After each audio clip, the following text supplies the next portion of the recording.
Paramashivoham.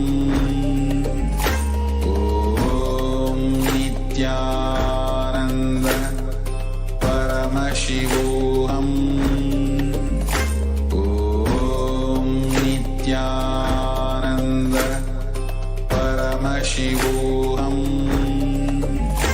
Om Nithyananda Paramashivoham.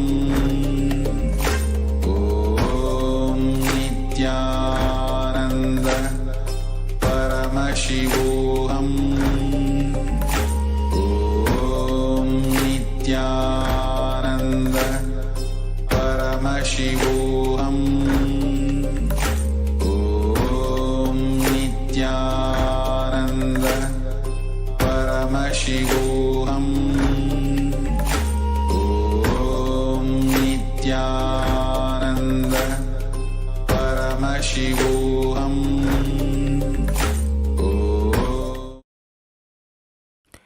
Nithyananda, I request all the participants who are here for being seated here to get ready. As in a few months, we're going to begin with the power manifestation session. Manifesting the powers of Paramashiva. Please get ready. Please bring your eye bands, pen and paper, and please be seated. Make sure you're keeping your cameras turned on. As we're entering to today's day 9th of the Paramashivoham season 4, blessed by Swamiji himself, we're going to be manifesting the power of third eye awakening, the first power. And throughout the day, there'll be many different powerful cognition sessions and different power manifestation sessions for us all to receive Swamiji in today's Bhava Samadhi Darshan, which is a Sadhanrita Murti. Let us get ready for that, as we're going to begin with the power manifestation shortly.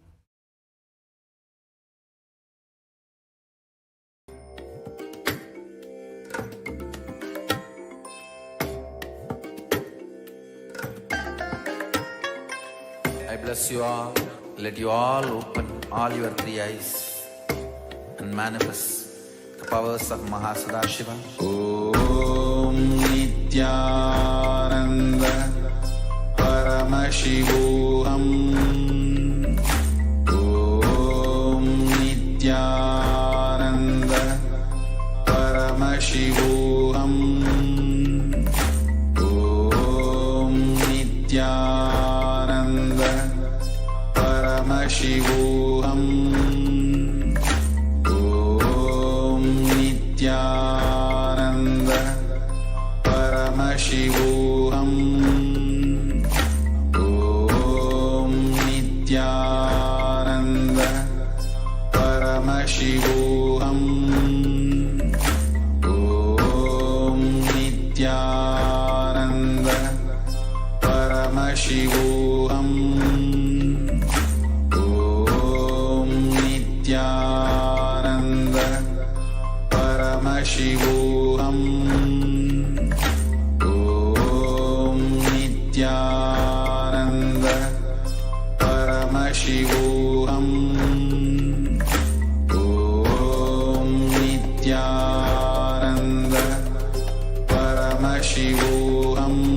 Paramashivoham. Om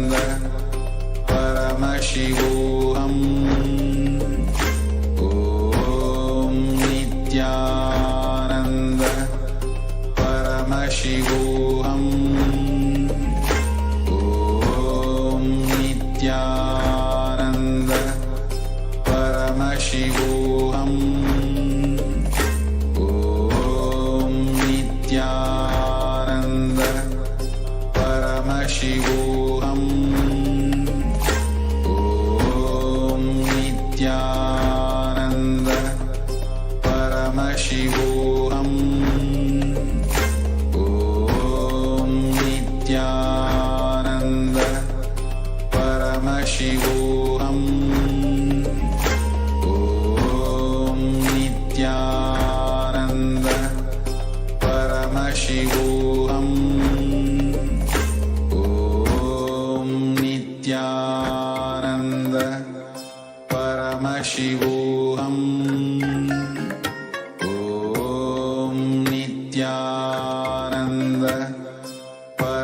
Paramashivoham. Om Nithyananda. Nithyananda.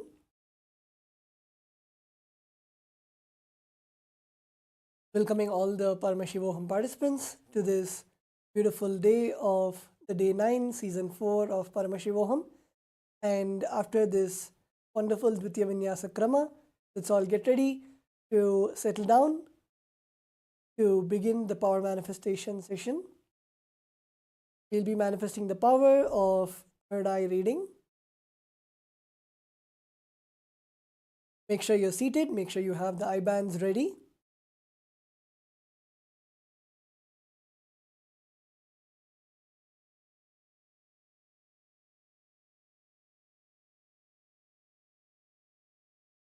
You can also have a piece of paper and a pen ready for you to write down whatever was manifested in your third eye. Let's get ready to begin the power manifestation. I request all the participants to please tie your eyes. Please sit down comfortably, either in Vajrasana, Sukhasana or Padmasana. Sit with your head, neck and spine in a straight line. We will now be beginning the first round of the power of third eye reading. A picture will now be projected to all of you. Intensely visualize Swamiji in your third eye. Chant the Mahavakya, Om Nithyananda Paramashivoham, and request Swamiji for revealing whatever is shown to you. Let's now begin the manifestation.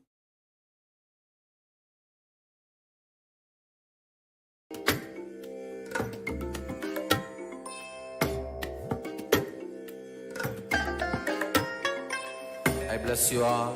Let you all open all your three eyes and manifest the powers of Mahasadashiva. Om Nithyananda Paramashivoham. Om Nithyananda Paramashivoham. Om Nithyananda Paramashivoham. Om Nithyananda Paramashivoham. Om Nithyananda Paramashivoham. Om Nithyananda Paramashivoham. Om Nithyananda Paramashivoham. Om Nithyananda Paramashivoham. Om Nithyananda Paramashivoham.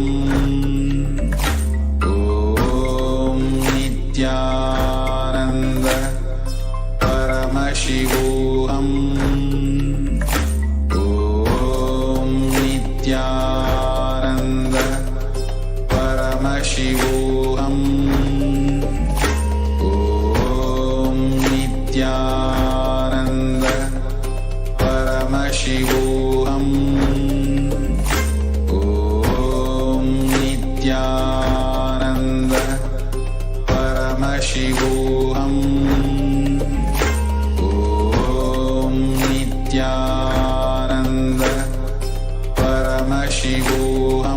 Paramashivoham.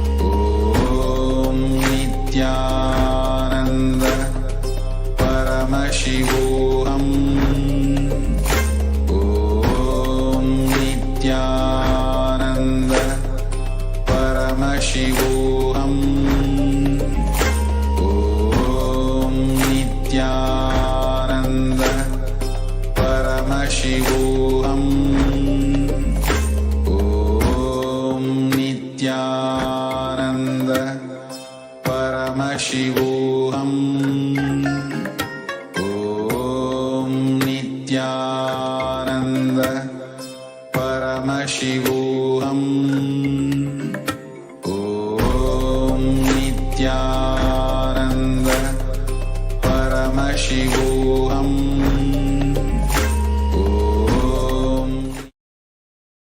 Nithyananda, please relax.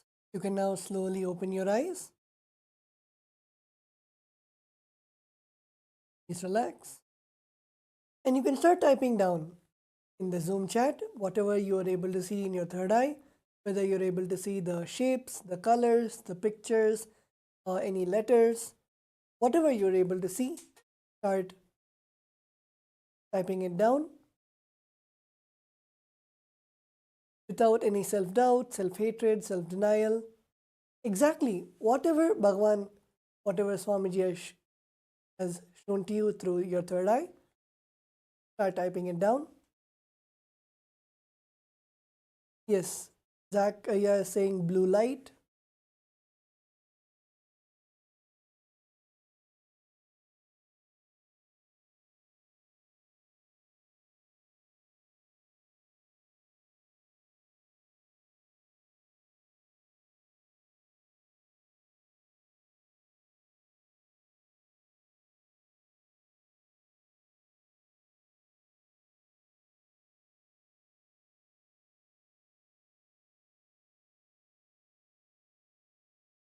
Yes, Akasha is saying first I saw bright yellow and red leaf shapes. Later everything was white.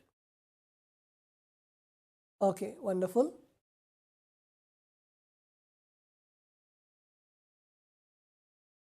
Okay, wonderful. So we will now be projecting what was shown to all of you. You can see, so it's a picture of a tiger.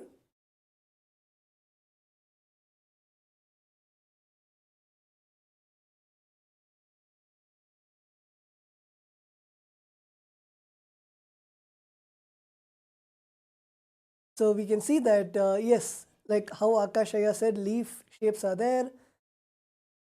So you can see the tiger, whether you're able to see the tiger or the colors of green, black, white, orange. It's wonderful. So we'll now be beginning the round 2 of the manifestation. We have another beautiful round. So whether you manifested or did not manifest, have each round as one new experience that you are having with Paramashiva. So don't have either the greed or the fear, and just allow Swamiji to flow through you. So let's all close our eyes. Please make sure that you have the eye band and you are tightly covering your eyes so that there is no light. Please sit straight with your head, neck and spine in a straight line. Visualize our beloved Swamiji in your third eye. And intensely chant the Mahavakya, Om Nithyananda Paramashivoham. And let's begin the round 2 of the manifestation.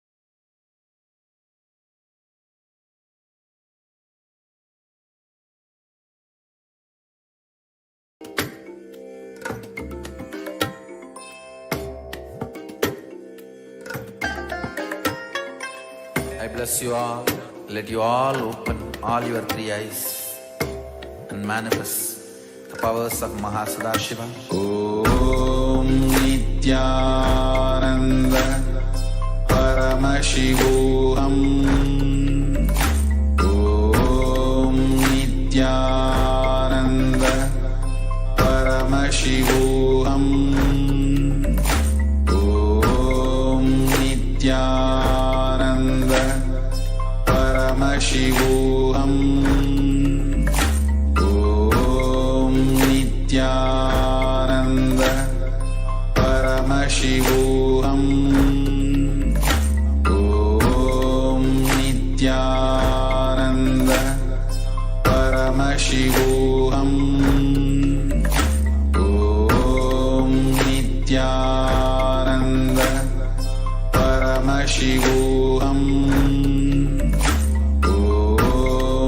Nithyananda Paramashivoham. Om Nithyananda Paramashivoham. Om Nithyananda Paramashivoham. Paramashivoham. Om Nithyananda Paramashivoham. Om Nithyananda Paramashivoham. Om Nithyananda Paramashivoham. Om Nithyananda Paramashivoham. Om Nithyananda Paramashivoham. Om Nithyananda Paramashivoham. Om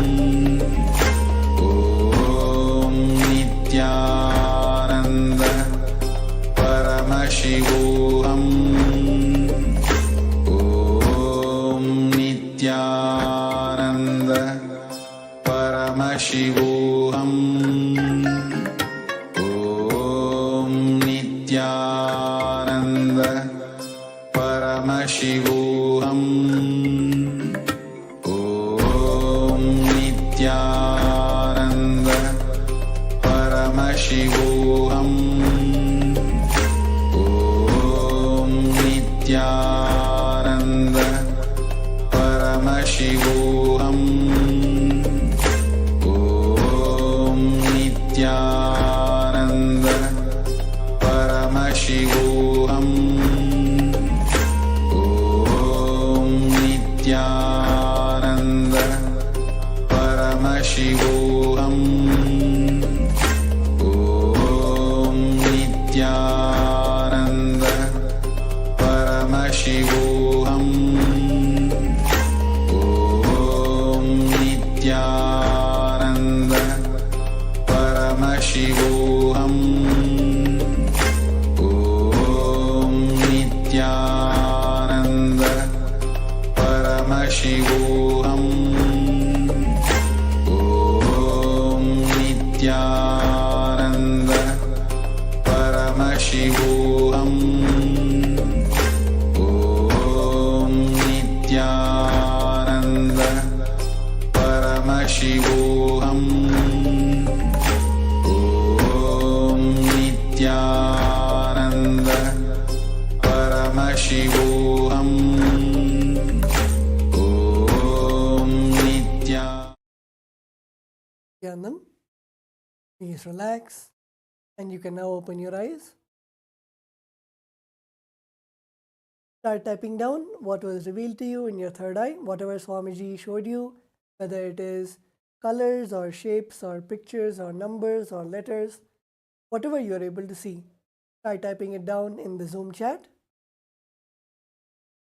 And just in a few moments, we will then be revealing to you what was shown to you in your third eye. So let's type what we were able to see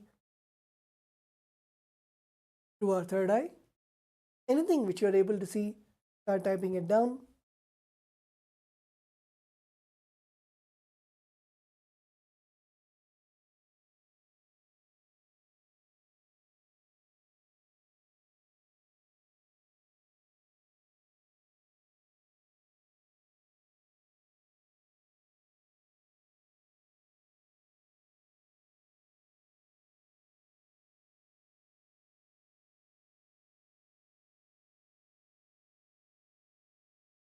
Okay, so we'll now be projecting to all of you the picture that was shown to everyone.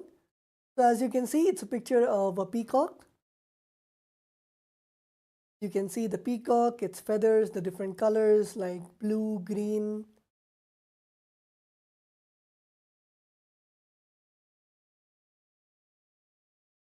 Wonderful. So with that, we will now be moving on to the next section. And before we move on to the next section, let's take a few moments to celebrate what we manifested today. You can take some time to go on social media and tag Swamiji in the social media accounts and request for blessings or share your experience of your manifestation today during the power manifestation session. And let's take a few moments to do that before we enter into the next session for today.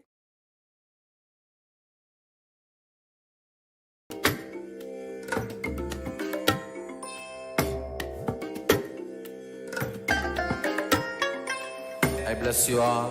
Let you all open all your three eyes and manifest the powers of Mahasadashiva. Om Nithyananda Paramashivoham. Om Nithyananda Paramashivoham. Om Nithyananda Paramashivoham. Om Nithyananda Paramashivoham.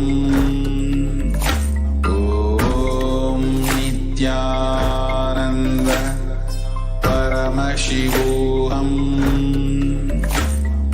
Om Nithyananda Paramashivoham. Om Nithyananda Paramashivoham. Om Nithyananda Paramashivoham. Om Nithyananda Paramashivoham. Om Nithyananda Paramashivoham. Om Nithyananda Paramashivoham.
परमसुखदं केवलं ज्ञानमूर्तिं द्वन्द्वातीतं गगनसदृशं तत्त्वमस्याधिलक्ष्यम् एकं नित्यं विमलमचलं सर्वधी साक्षिभूतं भावातीतं त्रिगुणरहितं सद्गुरुं तं Namami. Nithyanandam, Nithyanandam, everyone. We welcome all the participants. We welcome every one of you for today. Today is a very, very special day because in today's program, we're all going to be learning about DNA, decoding our DNA. Nithyanandam, Ma Kavita Tyagarajan, very nice to see all of you. Nithyanandam, Ma Itsk, Ma Hedi Shlak. It's very nice to see one whole group of you actually are very sincerely attending yoga, joining on time, and participating throughout the program. Ma Jnana Yogini, Ma Kaman, and Ma Leafy Zau, Ma Mahabhairava Jnana. Nithyanandam, everyone. Ma Anandeshwari, Nithyanandam. Ma Maha Jadashaktika, Ma Prematavasi, Ma Nitya Naresha. Nithyanandam.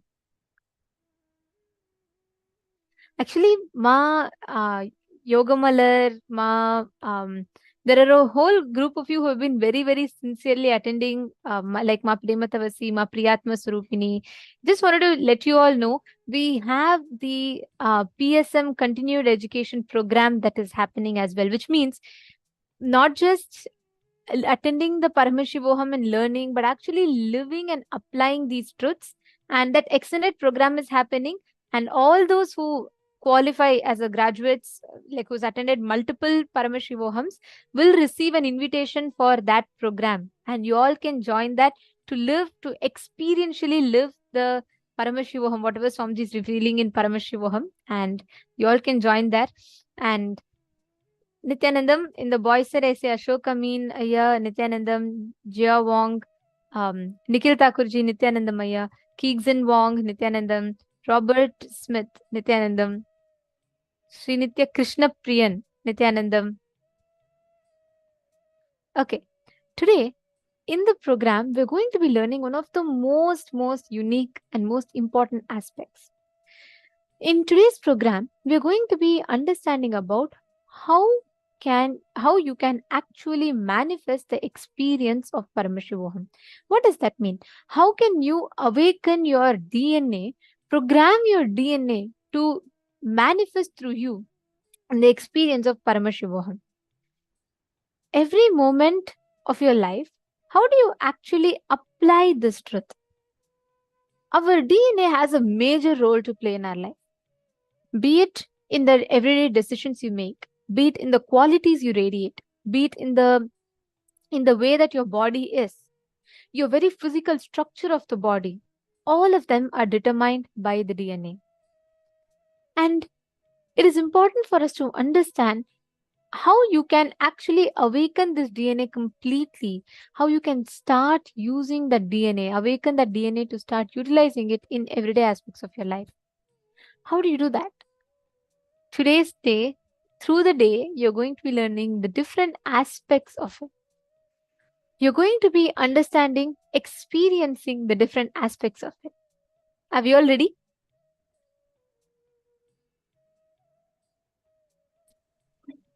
Today, all the participants that are here with us, just wanted to tell every one of you, if you have anyone that is, especially the people that have some genetic disorders, please take some time to reach out to them, and that will really help them in their lives, tremendously help them. Same way, anyone struggling with any mental health issues, especially if they're facing some very low period or like depression, feeling stuck in their lives, today's day would help these two sets of people a lot, because the sessions are completely focused on these. And the very first session that we are going to be having is the session on Swarga Loka. This is the Loka that we are going to be experiencing today.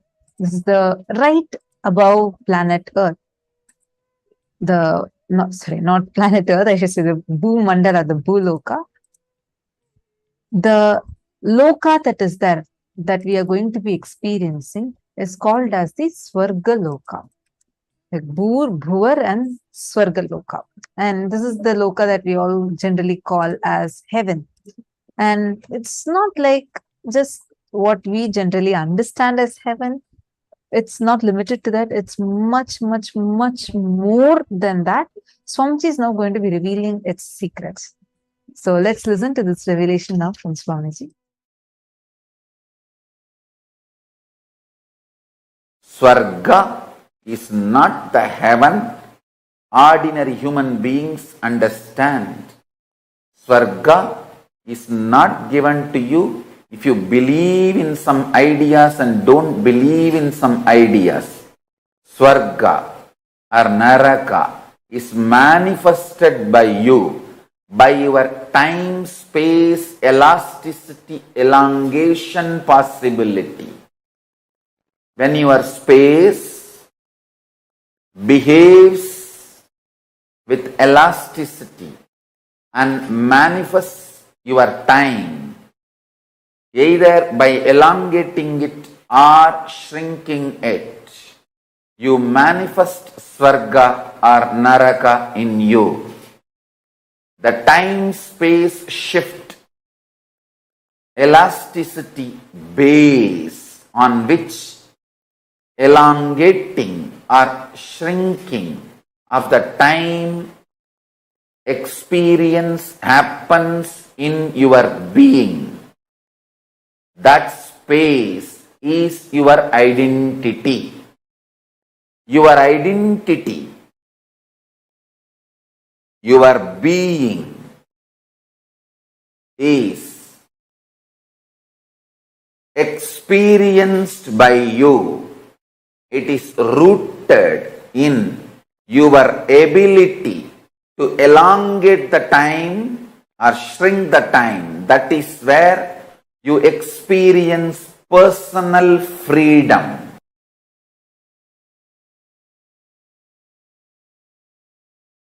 So in this higher 7 lokas project,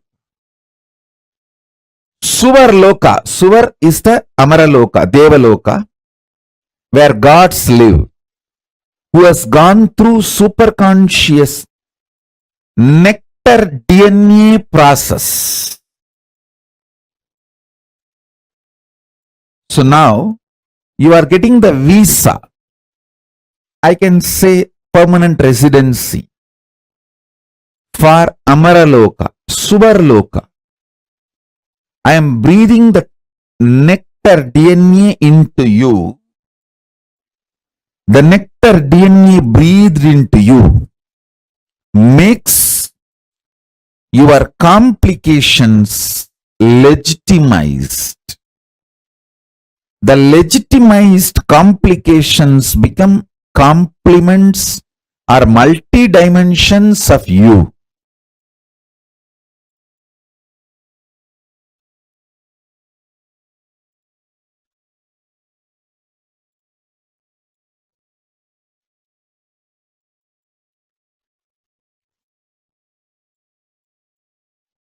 The first loka,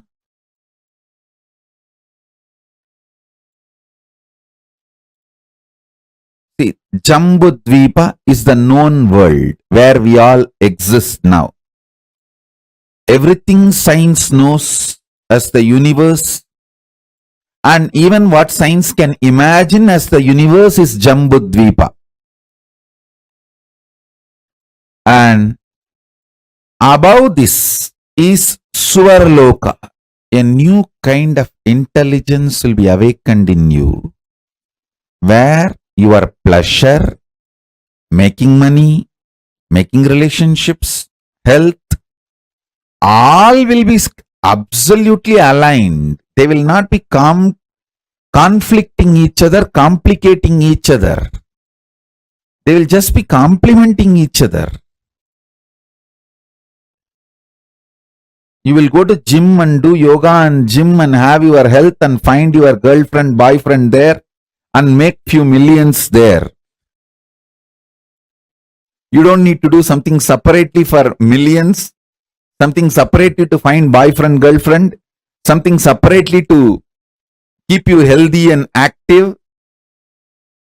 it will all suddenly get more and more complementing each other.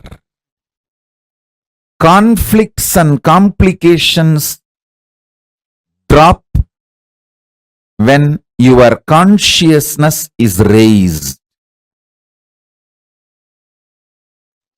Legitimizing your complications into multi-dimensions of you and making them as part of or complements of your very being. You will just seamlessly exist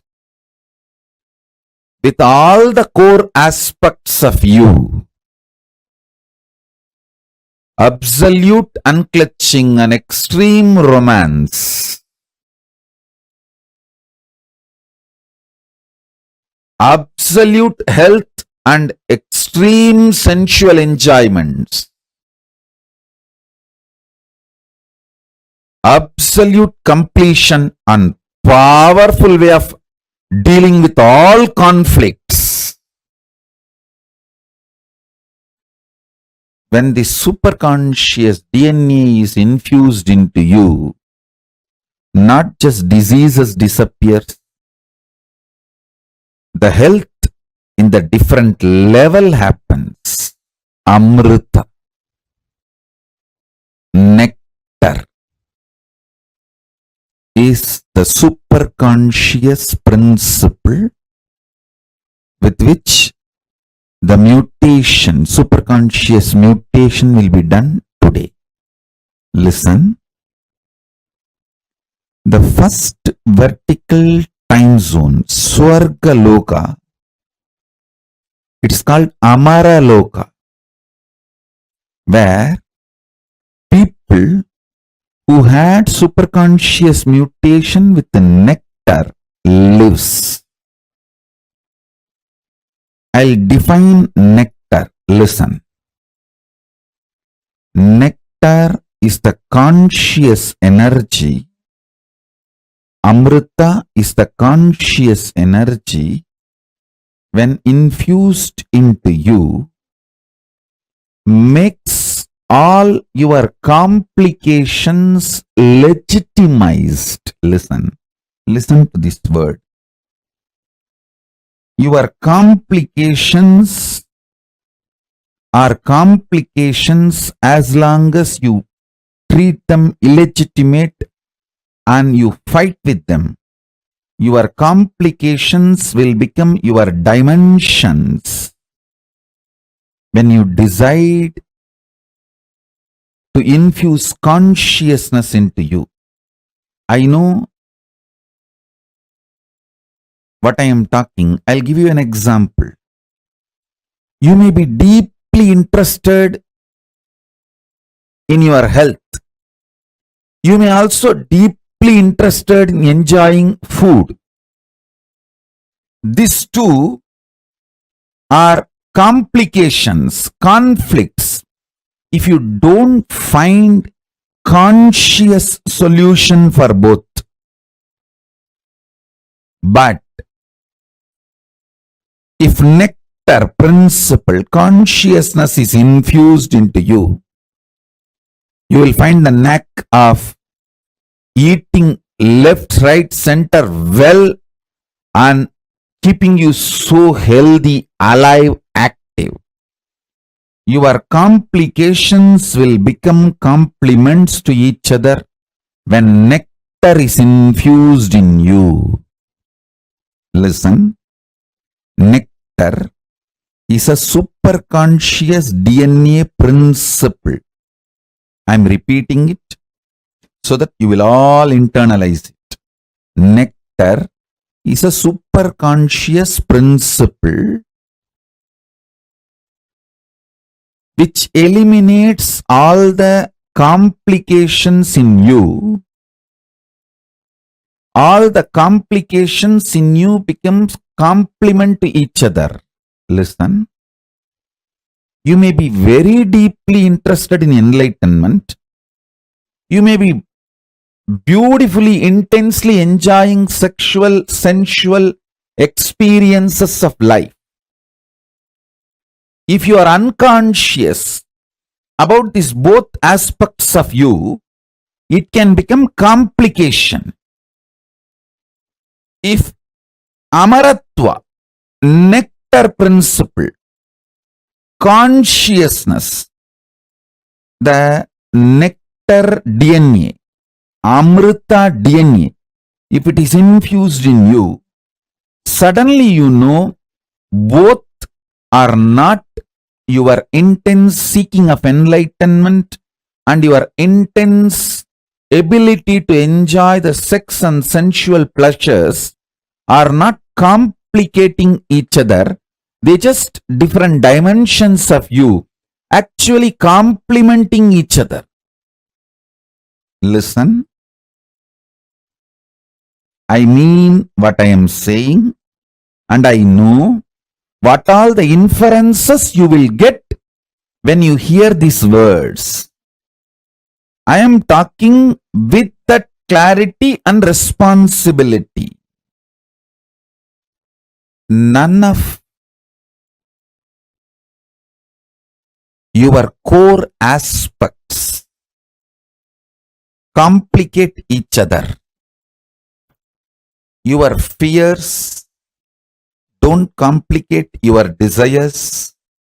Your desires don't complicate your inspiration. Your inspiration don't complicate your fears. Your fears don't stop your enlightenment. Listen. All your core aspects are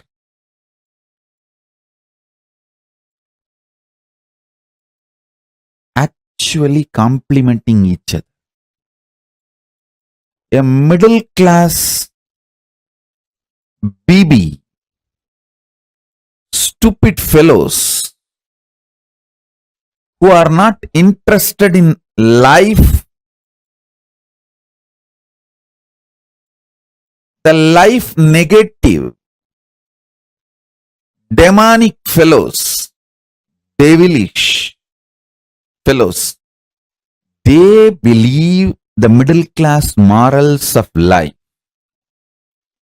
They believe complicating their lives.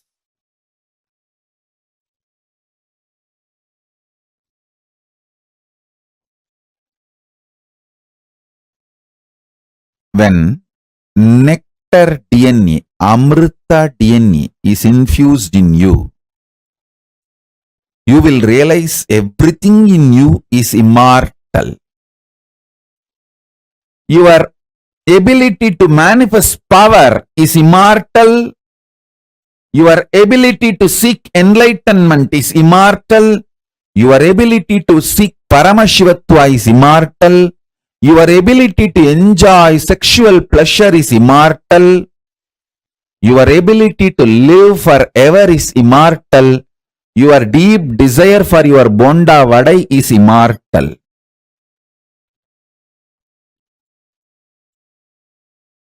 Nothing need to be eliminated or complicated in your existence. Listen, what I am telling you is Deva Rahasya. What I am telling you is the Deva Rahasya. This is the principle of Amrita DNA. When Amrita DNA enters into you, you are allowed into Swarga Loka. Swarga Loka does not allow cheap slum dogs. It's like you enter into a grand 7-star casino in Las Vegas and ask, oh, is gambling moral? Is it not sin? Hey, if you know it is sin, why did you come all the way to Las Vegas and get into this 7-star casino, spending thousands of dollars? You have come here to ask this question? then go and sit where you are and ask all these questions. There are some places the questions have no answer. Those questions just become irrelevant. Swarga Loka is the place where complications become irrelevant.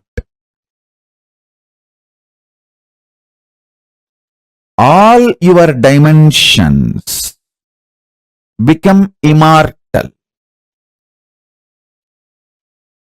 Nothing conflicts each other. Nothing complicates each other. Nothing confuses each other. A unique organized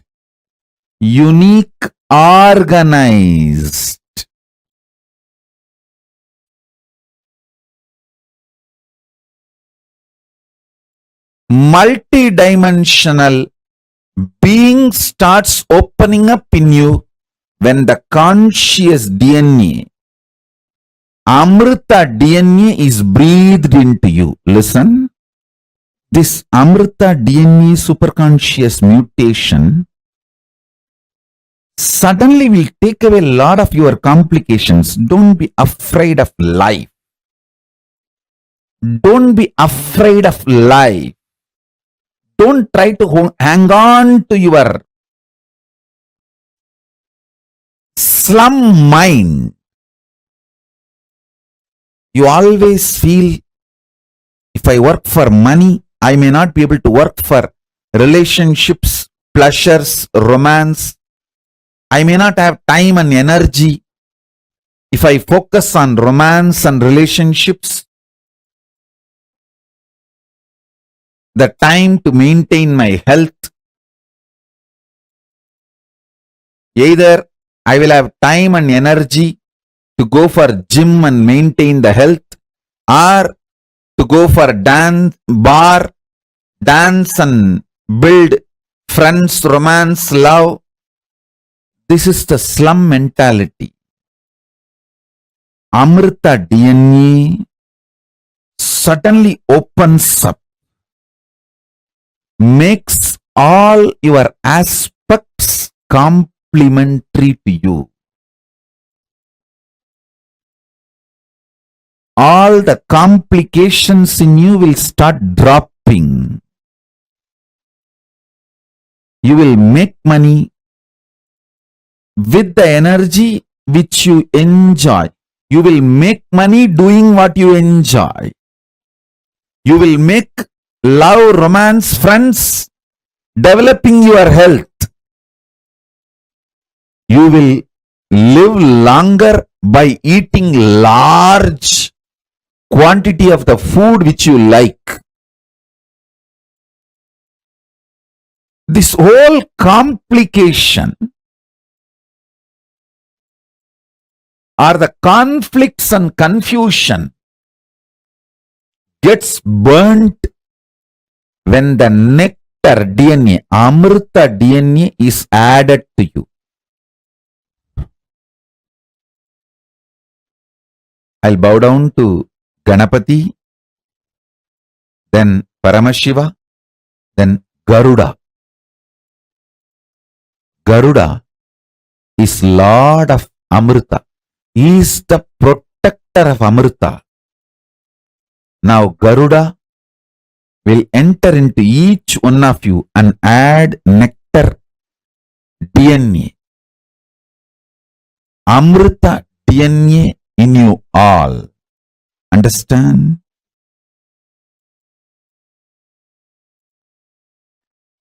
Amrita gives entry into Amara Loka, which is Swarga Loka, the first vertical time zone. All the devatas are called Amaras in Sanskrit because the Amrita superconscious DNA process is done inside you. Listen. The process now going to be done is eternal. Nectar principle, Amrita principle. infuses such vast consciousness in you, the inner space goes through such explosive understanding. The right, wrong, good, bad, sin, merit, all this idea gets organized with a larger picture of the cosmos and enormous energy to handle all the complications and manifest it as compliments starts happening.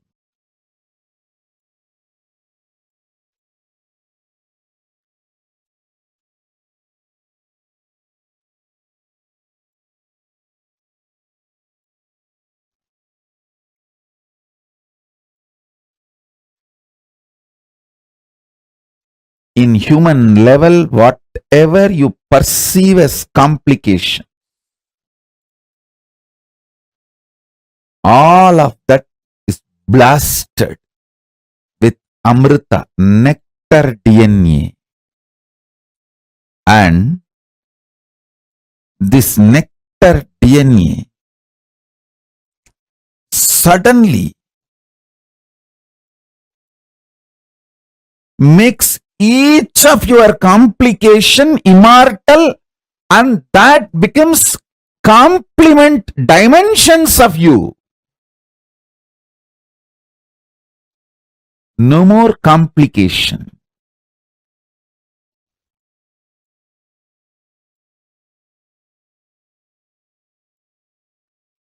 What I say, even if you logically understand, that is enough. And even if you don't understand, it's okay, because I'll pour this Amrita DNA in you, nectar DNA in you. Amrita Tattva, Amritatva in you. Most fortunate are those who are going to experience today's superconscious mutation process, because today you will see your ability to enjoy the sensual pleasures and your ability to manifest power both expands. Both are not conflicting each other. Both don't complicate each other. Both actually complement each other.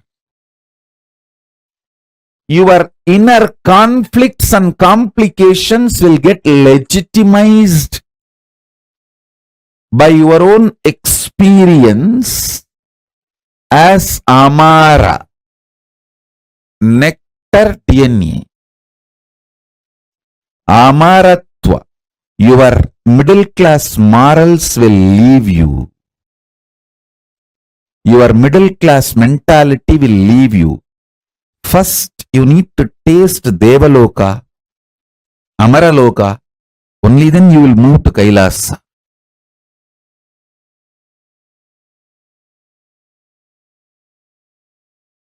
Listen.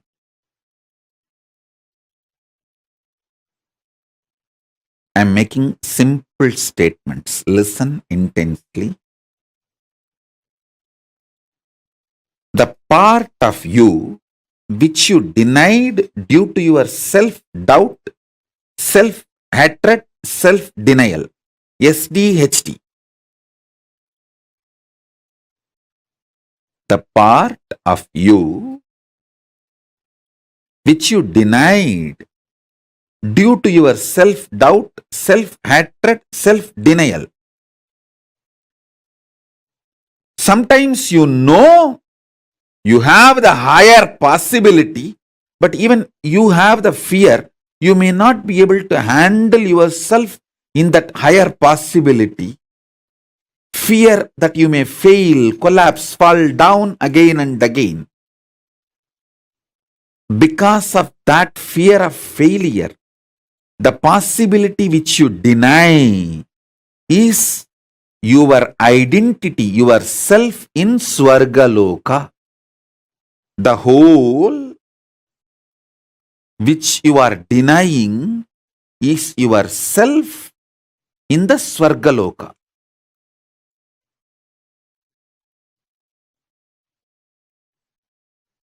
When you decide to live that whole,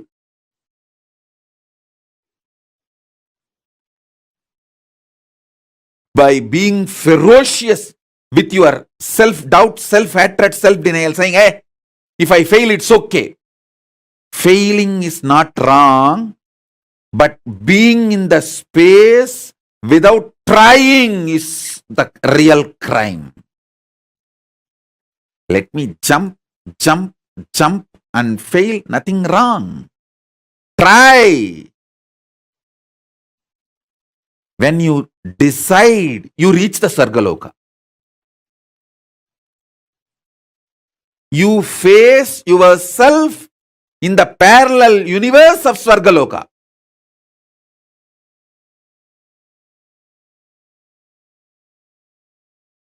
When you are frustrated, angry,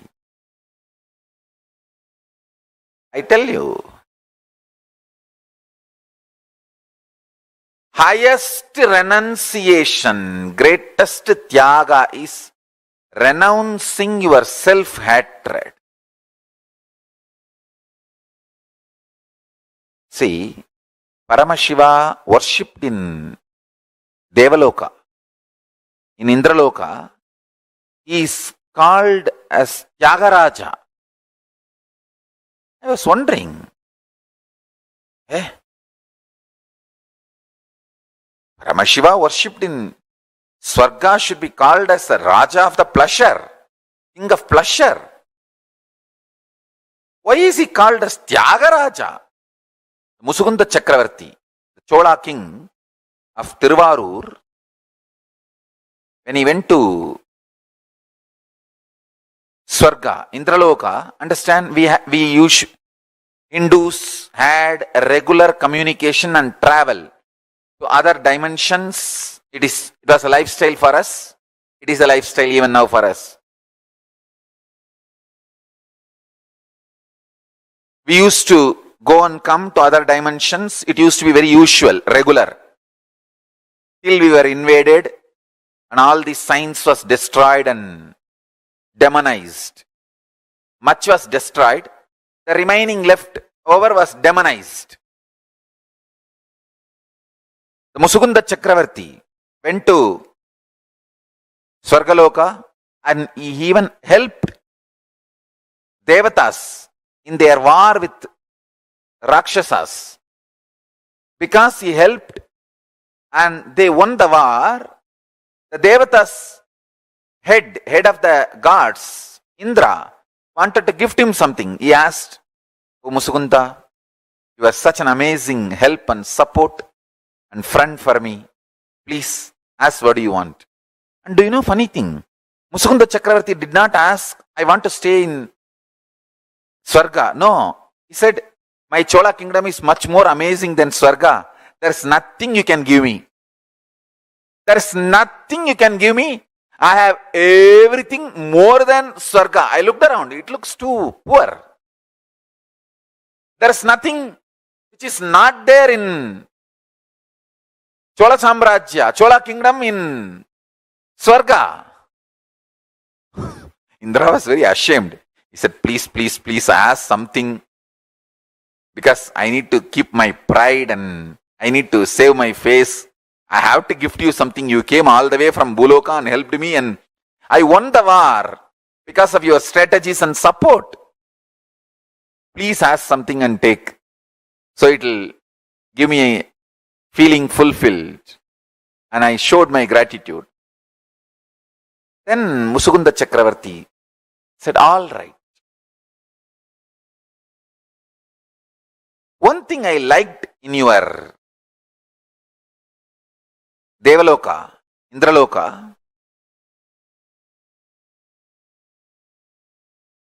the beautiful deity of Paramashiva you are worshipping. In Tiruvarur, we have a great temple, but our main deity, Paramashiva, is Swayambhu Murti. The deity you are worshipping is an amazing deity. I wanted to take this deity as a Utsav Murti for my Tiruvarur temple. Indra was first, he was shocked that because his own Atma Murti, the worshipping deity, he is asking. Then finally he felt all right.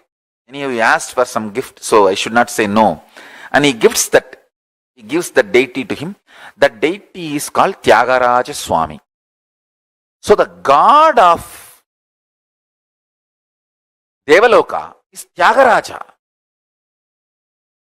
It should be Bhogaraja.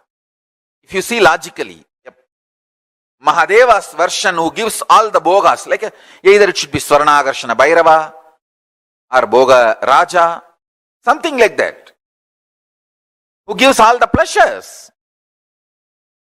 But surprisingly, God of Indraloka is called Tyagaraja. I tell you,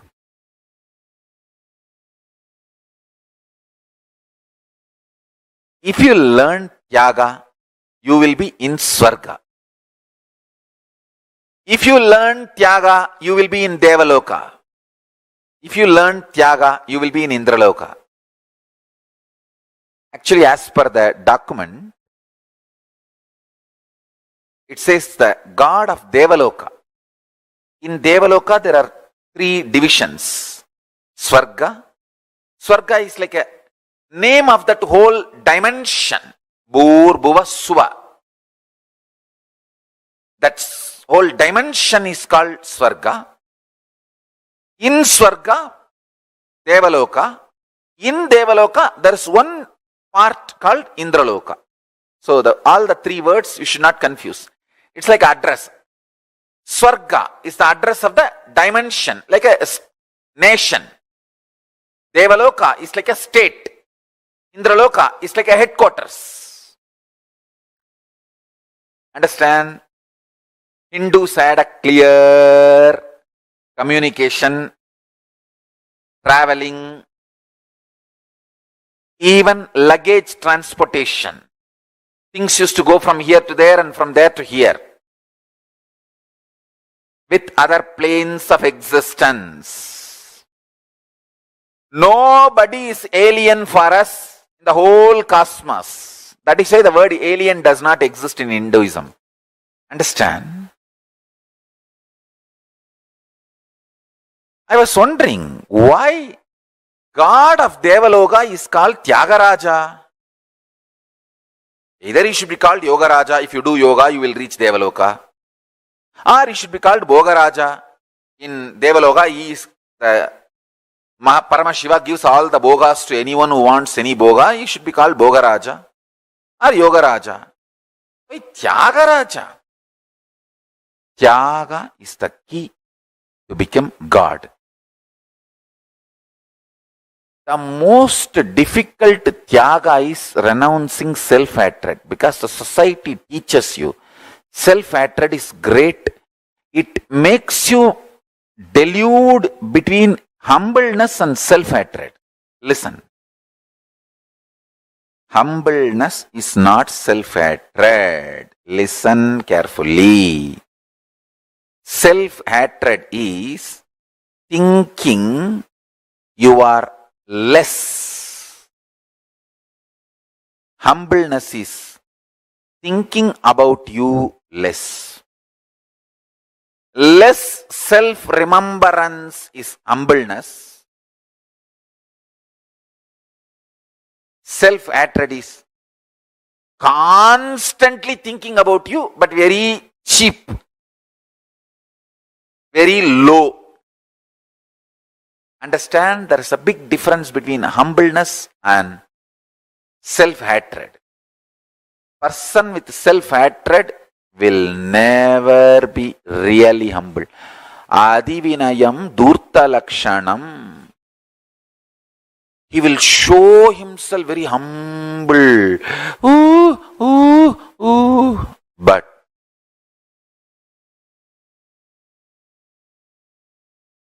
he is not humble. Understand?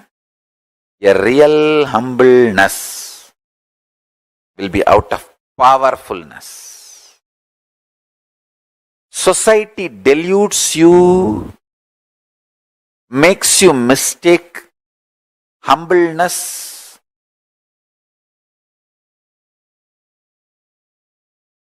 your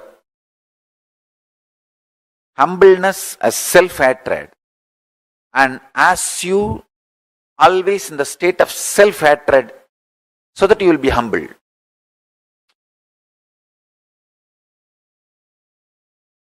Self-hatred is not humbleness. Most difficult thing to renounce in the life is self-hatred. So much of self-hatred, self-doubt, self-denial. That is why even if you think of future plans, so much of impossibility and you shrink. No, one more suffering, pain of failure. Why should I face? Fool. Because of pain of failure, you don't plan, and naturally, no plan means failure. It is like because you are afraid some guest will come to your home, you call that person and tell him, please come.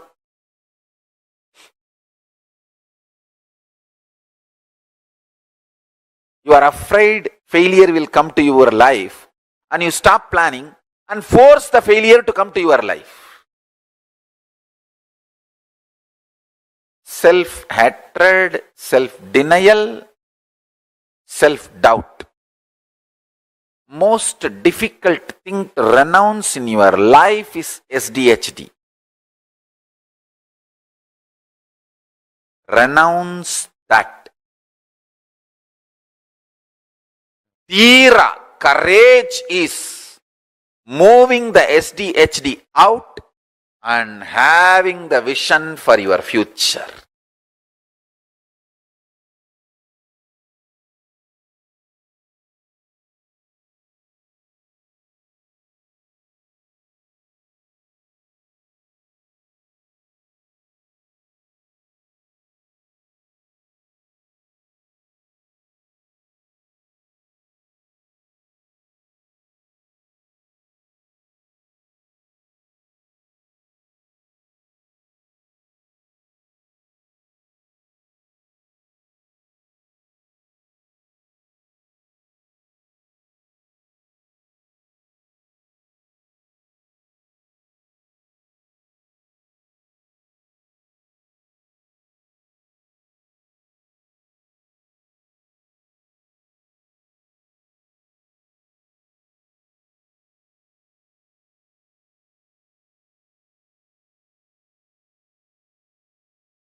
Swarga Loka, the first parallel universe after Bhuvar Loka is Swarga Loka. That's actually the first proper parallel universe, because Swamiji says Bhuvar Loka is just like an open dimension. There's no Loka there. It's just like a space.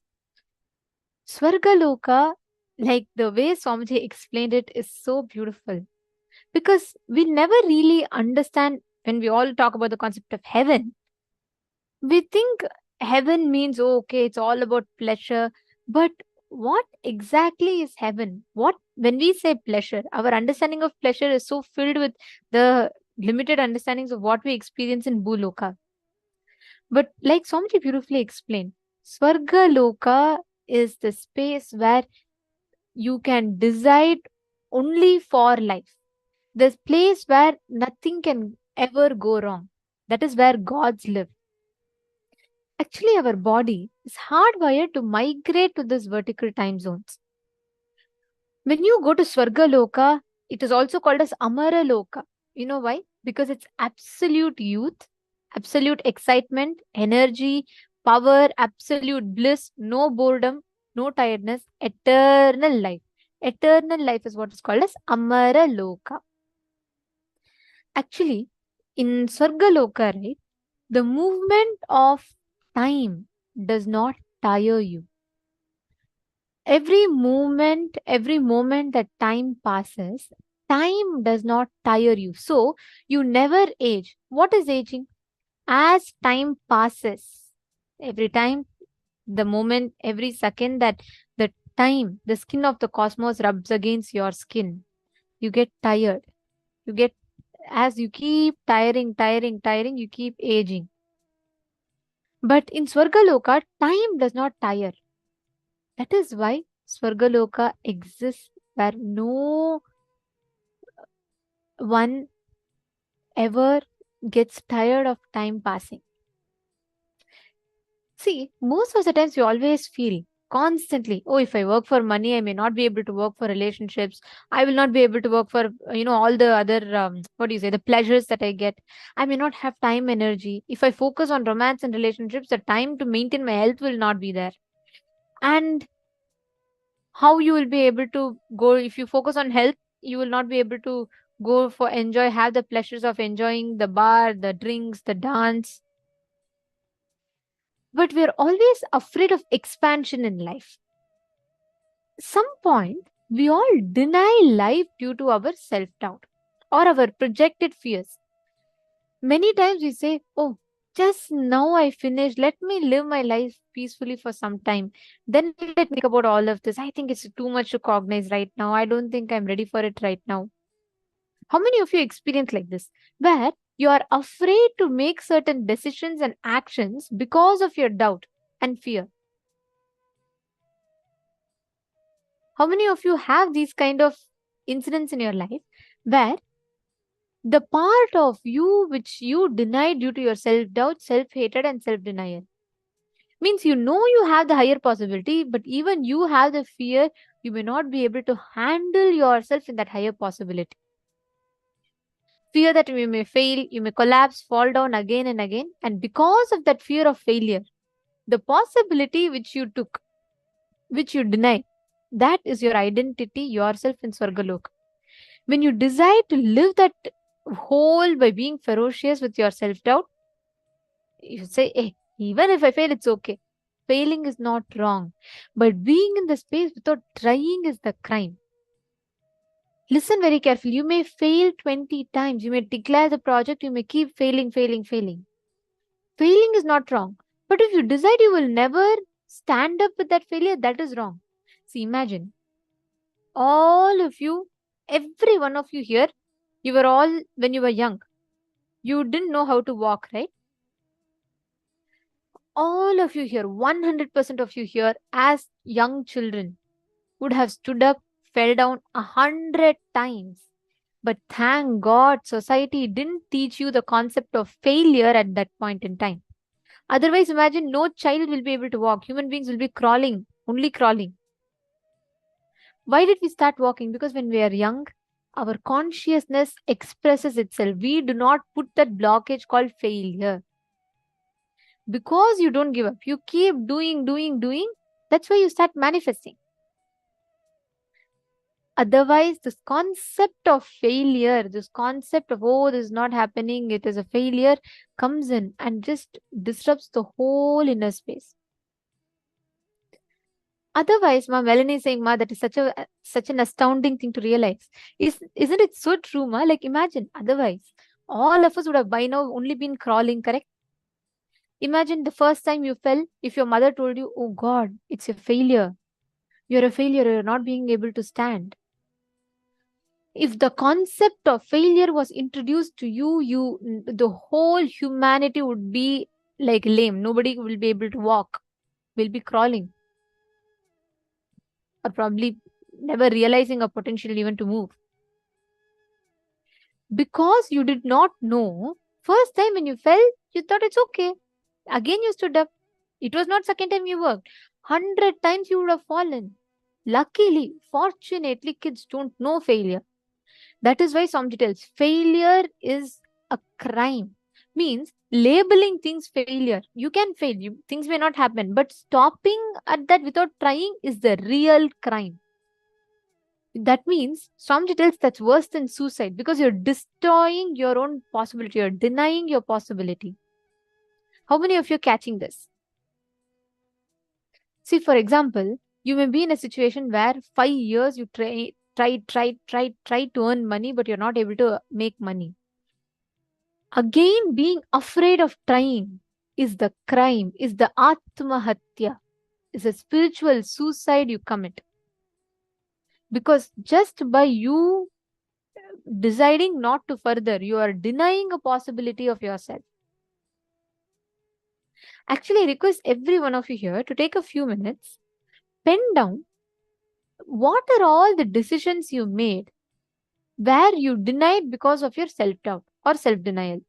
Take a few minutes and please pen down all the situations where you denied your higher possibility because of your self-doubt and self-denial.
Please relax.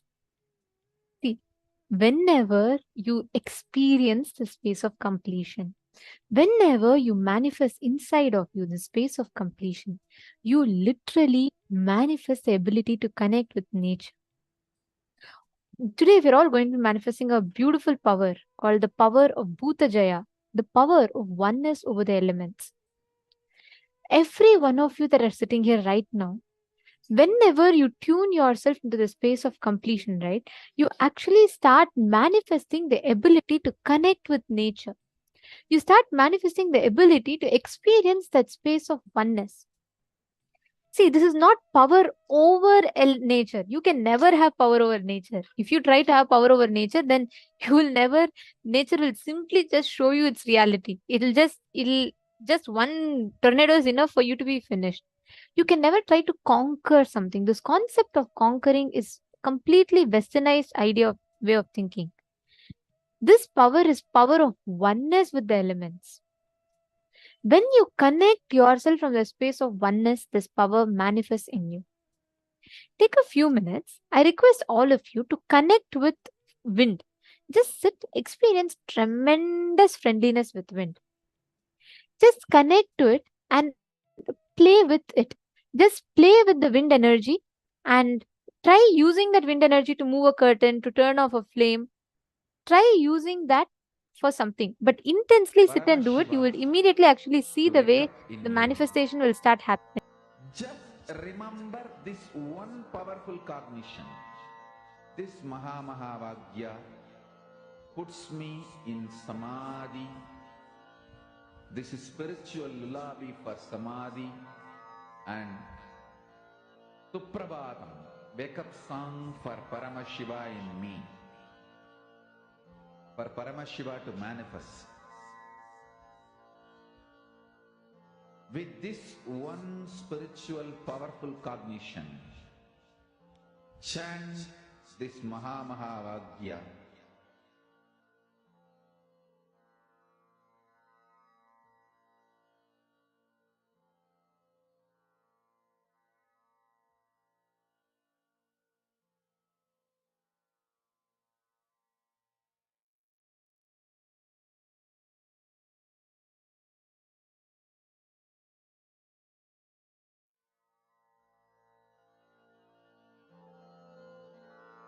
Mahavakya, spiritual lullaby for Samadhi.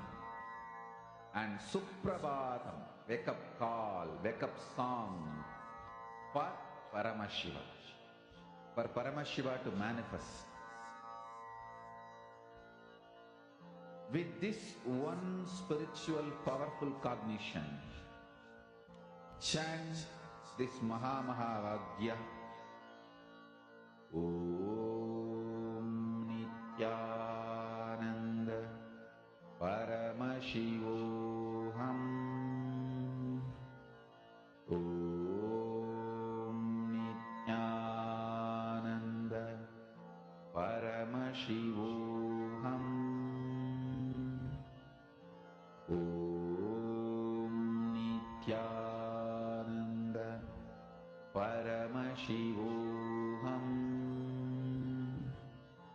Om Nithyananda Paramashivoham.